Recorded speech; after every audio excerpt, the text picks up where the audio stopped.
بسم اللہ الرحمن الرحیم۔ اللہم صلی علی سیدنا محمد نبی الامی وعلی آلہ وصحابہ وبارک وسلم۔ باب درود۔ دوستو، درود پاک وہ کنجی ہے جس سے بندے کا سینہ کھل جاتا ہے،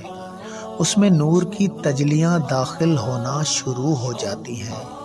ماحول کا سارا گدلا پن اور اندھیرے سے جمع کیے ہوئے سارے دکھ اور درد جو کسی بھی صورت میں ملے ہوں دور ہو جاتے ہیں، ساری کالی گھٹائیں گناہوں کی ٹل جایا کرتی ہیں، بخشش کی امیدیں وابستہ ہو جاتی ہیں،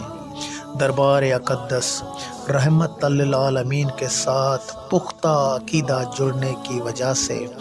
دنیاوی معاملات وہ چاہے رقوم کی صورت میں ہوں یا دوستیوں اور رشتہ داریوں کی صورت میں ہوں،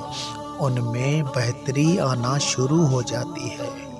اور روحانی اصلاح شروع ہو جاتی ہے، صحیح سمت میں سفر زندگی رواں دواں ہونے لگتا ہے، اچھی خواہشات کا مکمل ہونا محسوس ہونے لگتا ہے، دعائیں قبول ہونے لگتی ہیں،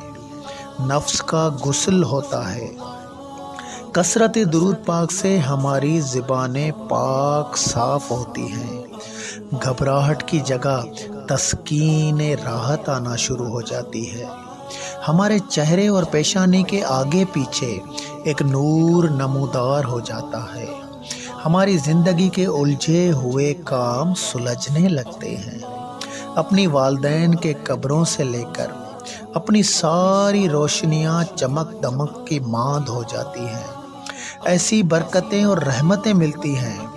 جو ہمیں اپنے محبوب صلی اللہ علیہ وآلہ وسلم سے ملاقات کا شوق جنون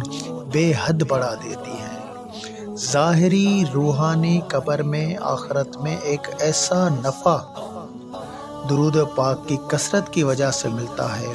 جو بندہ نبیوں، صدیقوں، شہیدوں اور صالحین کے روحوں کے قریب رفاقت محسوس کرتا ہے اور برے اعمال اور غلط عقائد سے ایک نجات اور چھٹکارا نصیب ہو جاتا ہے، ذہنی طرح توحید اور رسالت پہ یقین مضبوط بن جاتا ہے، بندہ اپنے آپ خوشحال محسوس کرتا ہے، دنیا کے ہر حال میں درود پاک ایک سفارش بن جاتا ہے، ایک وسیلہ جو بار بار خاتم الانبیاء صلی اللہ علیہ وآلہ وسلم کے پاس پہنچ کر یادداشت کرواتا ہے اپنے امتی کی، اور درود فریاد بن کر پہنچ جاتا ہے اس دربار میں جو فریاد رس ہیں، اور تابع دار بن جاتا ہے درود پاک پڑھنے والا اپنے سردار کے قواعد قانون کے اس پہ مقرر کیے گئے ہیں، درود پاک پڑھنے والا اللہ تعالیٰ کے فضل و کرم سے اپنے دشمنوں پہ غالب رہتا ہے، حتیٰ کہ اس کے دشمن کتنے ہی با اثر کیوں نہ ہو، درود پاک پڑھنے والے کے پوشیدہ گناہ اللہ تعالیٰ بخش کر مخلوق سے چھپا دیتا ہے، بندے کو اپنے خدا کے سامنے سجدہ ریز ہونے کی توفیق فرما دیتا ہے، وہ اپنے حقیقی مالک کے سوا کسی اور کو معبود نہیں مانتا،